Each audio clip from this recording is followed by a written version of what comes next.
ಶಿಡ್ಲಘಟ್ಟ ವಿಧಾನಸಭಾ ಕ್ಷೇತ್ರಕ್ಕೆ ಮುಖ್ಯಮಂತ್ರಿಗಳ ಸಿದ್ದರಾಮಯ್ಯನವರು ಮತಯಾಚನೆ ಮಾಡಲು ಬಂದಿದ್ದರು. ಲೋಕಸಭಾ ಕ್ಷೇತ್ರದ ಅಭ್ಯರ್ಥಿಯಾದ ಗೌತಮ್ ಪರವಾಗಿ ತಾವು ಅತಿ ಹೆಚ್ಚು ಮತಗಳನ್ನು ನೀಡಿ ಜಯಶೀಲನ ಮಾಡಬೇಕು ಎಂದು ಮನವಿ ಮಾಡಲಾಯಿತು. ಇದೇ ಸಂದರ್ಭದಲ್ಲಿ ನಾವು ಮಾಡಿದ ಸರ್ಕಾರದಲ್ಲಿ 5 ಭಾಗ್ಯಗಳು ಮನೆ ಬಾಗಿಲಿಗೆ ನೀಡಿದ್ದೇವೆ. ಆದ್ದರಿಂದ ನಾವು ನಮ್ಮ ಮತವನ್ನು ಕೇಳಲು ಬಂದಿದ್ದೇವೆ.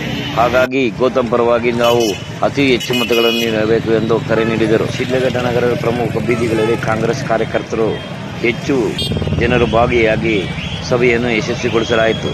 ಈ ಕಾರ್ಯಕ್ರಮವನ್ನು ಏರ್ಪಾಟು ಮಾಡಿದ ಪುಟ್ಟು ಆಂಜನಪ್ಪ ಅವರು ಅತಿ ಹೆಚ್ಚಿನ ಸಂಖ್ಯೆಯಲ್ಲಿ ಅಭಿಮಾನಿ ಬಳಗದಿಂದ ಕಾರ್ಯಕ್ರಮವನ್ನು ಯಶಸ್ವಿಗೊಳಿಸಲಾಯಿತು.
ಡಿ.ಕೆ. ಶಿವಕುಮಾರ್ ನಾಯಕತ್ವದಲ್ಲಿ ಹಾಗೂ ಸೇರಿರುವಂತಹ ಎಲ್ಲ ಮುಖಂಡ ನಾಯಕತ್ವದಲ್ಲಿ ಕಾಂಗ್ರೆಸ್ ಪಕ್ಷ ಬಲಿಷ್ಠವಾಗಿ ಕರ್ನಾಟಕದಲ್ಲಿ ಗರಿಷ್ಠ 20 ಸೀಟ್ ಗೆಲ್ತೇವೆ.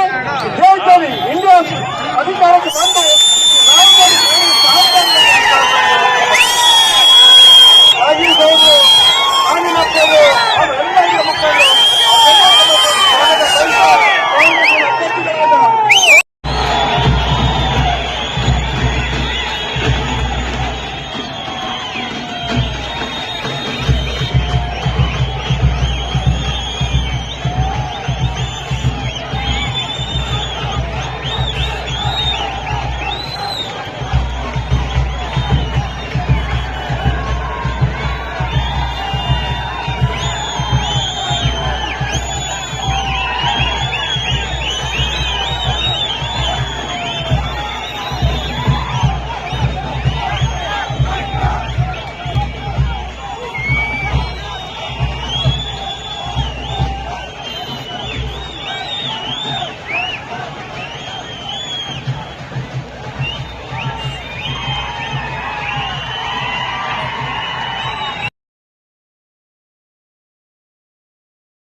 ಸೋಮ ಕಾಣ್ಸ ಬಾ ಬಾ ಬಾ ಬಾ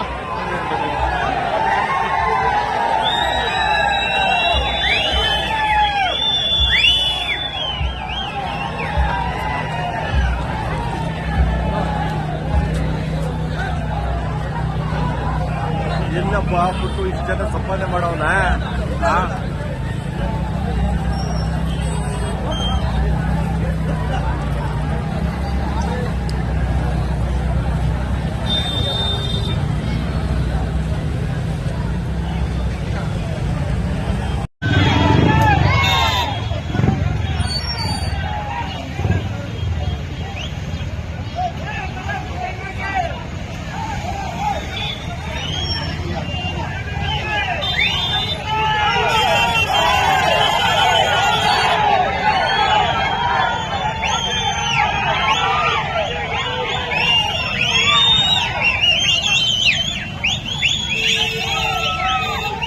ಅದಕ್ಕೆಲ್ಲ ನಾವು ದೂರ ಕೊಡಬೇಕು, ಅವ್ರ ಮಾತನ್ನ ಕೇಳಬೇಕು. ನಮ್ಮೆಲ್ಲರ ಜವಾಬ್ದಾರಿ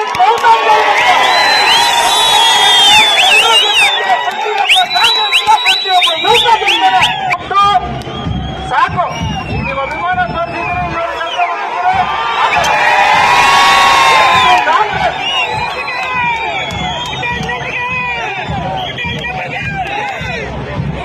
ನಿಲ್ಸಿ. ಕಾಂಗ್ರೆಸ್ ಪಾರ್ಟಿ ಇಷ್ಟು ಕಾಂಗ್ರೆಸ್ ಪಕ್ಷ ನಾವೆಲ್ಲರೂ ಕೂಡ ಈಗ ಒಕ್ಕಟ್ಟಾಗಿ ಹೋಗ್ತಾ ಇದೀವಿ. ಯಾವುದೇ ಪಣಗಳು ಬೇಡ. ಪಣ್ಣನವರಿಗೆ, ಪಣ್ಣನವರಿಗೆ, ಶಶಿಧರ್ ಮುನಿಯಪ್ಪನವರಿಗೆ, ಸಲೀಂ ಅಹಮದ್ ರವರಿಗೆ, ಈ ಕಾರ್ಯಕ್ರಮದ ಶಕ್ತಿ ನಮ್ಮೆಲ್ಲ ಕಾಂಗ್ರೆಸ್ ಕಾರ್ಯಕರ್ತರಿಗೆ. ಈಗ ಎಚ್ ಮುನಿಯಪ್ಪನವರು ಆಗಮಿಸುತ್ತಾರೆ. ಅವರಿಗೆ ಈ ಒಂದು ಪ್ರಚಾರ ಸಭೆಯ ಅಂಗವಾಗಿ ತಮ್ಮೆಲ್ಲರ ಪರವಾಗಿ ಸ್ವಾಗತನ ಬಯಸ್ತಾ ಇದ್ದೀನಿ. ಎಲ್ಲ ಚಪ್ಪಾಳೆ ತಟ್ಟಿ ಸ್ವಾಗತ ಬಯಸಬೇಕಂತ ಕೋರ್ತೇನೆ. ಬಂಧುಗಳೇ, ಮಾಡ್ತೀವಿ. ಈ ದೇಶದ ಮಹಿಳೆಯರಿಗೆ ಶಕ್ತಿ ತುಂಬುತ್ತಿದೆ. ಈ ದೇಶದಲ್ಲೇ ಕಾರ್ಖಾನೆಗಳು ಉತ್ಪತ್ತಿಯಾಗಿ ನಾವೇ ಸಬಲೀಕರಣ ಆಗಿ ನಮ್ಮ ಅವಶ್ಯಕತೆಗಳಿಂದ ಅವೆಲ್ಲರೂ ಸಹ ತಯಾರು ಮಾಡುವಂತ ಶಕ್ತಿ ಈ ದೇಶಕ್ಕೆ ತುಂಬುತ್ತಿವೆ ಅಂತೇಳಿ ನಿಮ್ಮ ಮುಂದೆ ಅವರು ಮತಯಾಚನೆ ಮಾಡಿ ಈ ದೇಶದ ಮತನ ಪಡೆದುಕೊಂಡು ಅವರು ಅಧಿಕಾರಕ್ಕೆ ಬಂದರು. ಅಧಿಕಾರಕ್ಕೆ ಬಂದ ಮೇಲೆ 10 ವರ್ಷ ಅವರ ಶ್ರಮ ಪ್ರಯತ್ನ ಏನಪ್ಪಾ ಅಂದ್ರೆ ದೇಶ ವಿದೇಶಗಳಿಗೆ ಹೋಗುವಂಥದ್ದು, ಬರೀ ಮಾತನಾಡುವಂಥದ್ದು, ಸಾರ್ವಜನಿಕರ ಆಶೋತ್ತರಗಳಿಗೆ ಸಮಸ್ಯೆಗಳಿಗೆ ಸ್ಪಂದಿಸದೆ ಕಾಲಹರಣ ಮಾಡಿದ್ದು. ಈ ದೇಶದ ಪ್ರಧಾನಮಂತ್ರಿ ಯಾರಾದ್ರೂ ಇದ್ರೆ ಅವರು ನರೇಂದ್ರ ಮೋದಿ ಅವರಂತ ಈ ಸಂದರ್ಭದಲ್ಲಿ ಗಟ್ಟಿಯಾಗಿ ನಾವು ಹೇಳ್ಬೇಕಾಗ್ತದೆ. ಯಾಕಂದ್ರೆ ಈ ದೇಶದಲ್ಲಿ ಯುವಕರು ಹೆಚ್ಚಿನ ಸಂಖ್ಯೆಯಲ್ಲಿದ್ದಾರೆ. ನಮ್ಮ ಸಂಪತ್ತು, ಅವ್ರಿಗೆ ಶಕ್ತಿ ತುಂಬುತ್ತೀವಿ, ಉದ್ಯೋಗ ಕೊಡ್ತೀವಿ ಅಂದ್ರು. ಉದ್ಯೋಗ ಕೊಟ್ರ? ಉದ್ಯೋಗ ಕೊಡ್ಲಿಲ್ಲ. ಪಕೋಡ ಮಾರಿ ಅಂತ ಹೇಳಿದ್ರು. ಉದ್ಯೋಗ ಕೇಳಿದ್ರೆ ಯುವಕರಿಗೆ ಚಮು ಕೊಡುವಂತ ಮಾತನ್ನ ಅವರು ಹೇಳಿದ್ರು. ರೈತರ ಆದಾಯ ದುಪ್ಪಟ್ಟು ಮಾಡ್ತೀವಿ ಅಂದ್ರು. 10 ತಿಂಗಳಾಯ್ತು ನರೇಂದ್ರ ಮೋದಿಜಿ, 10 ವರ್ಷ ಆಯ್ತು, 10 ವರ್ಷಗಳಾಯ್ತು. 10 ವರ್ಷ ಆದ್ರೂ ಕೂಡ ನೀವು 15 ರೂಪಾಯಿನೂ ಕೂಡ ಯಾರ ಅಕೌಂಟ್ಗೂ ಹಾಕಿಲ್ಲ. ನಿಮ್ಗೆಲ್ಲ 15 ಲಕ್ಷ ಬಂದಿದ್ಯಾ? ಬಂದಿದ್ಯಾ 15 ಲಕ್ಷ? ಮತ್ ನರೇಂದ್ರ ಮೋದಿ 10 ವರ್ಷ ಆಡಳಿತ ಮಾಡಿ ಸುಳ್ಳು ಹೇಳಿದ್ರಲ್ವಾ? ಆಮೇಲೆ ಈ ದೇಶದ ನಿರುದ್ಯೋಗಿ ಯುವಕ ಯುವತಿಯರಿಗೆ ವರ್ಷಕ್ಕೆ 2 ಕೋಟಿ ಉದ್ಯೋಗಗಳನ್ನ ಸೃಷ್ಟಿ ಮಾಡ್ತೇನೆ, 2 ಕೋಟಿ ಉದ್ಯೋಗಗಳನ್ನ ಸೃಷ್ಟಿ ಮಾಡ್ತೇನೆ, ನಿರುದ್ಯೋಗದ ಸಮಸ್ಯೆಯನ್ನ ಬಗೆಹರಿಸ್ತೇನೆ ಅಂತ ಹೇಳಿ ಜನರಿಗೆ ಅವ್ರ ಪಾರ್ಟಿಗೆ ಓಟ್ ಹಾಕ್ತೀರಾ? ಓಟ್ ಹಾಕ್ಬಾರದು, ಓಟ್ ಹಾಕ್ಬಾರದು. ಆಮೇಲೆ ಇಲ್ಲಿ ಬಹಳ ಜನ ರೈತರಿದ್ದೀರಿ. ರೈತರ ಆದಾಯವನ್ನ ದುಪ್ಪಟ್ಟು ಮಾಡ್ತೀನಿ, 2 ಪಟ್ಟು ಹೆಚ್ಚು ಮಾಡ್ತೀನಿ ಅಂತ ಹೇಳಿದ್ರು. ಅಂದ್ರೆ 1 ಲಕ್ಷ ರೂಪಾಯಿ ಆದಾಯ ಬರ್ತಾ ಇದ್ರೆ ರೈತರಿಗೆ, ಅದು 2 ಲಕ್ಷ ಬರೋ ರೀತಿ ಮಾಡ್ತೀನಿ ಅಂತ ಹೇಳಿದ್ರು. ಮೂರನೇದು ಏನಪ್ಪಾ ಅಂತಂದ್ರೆ ಎಲ್ಲ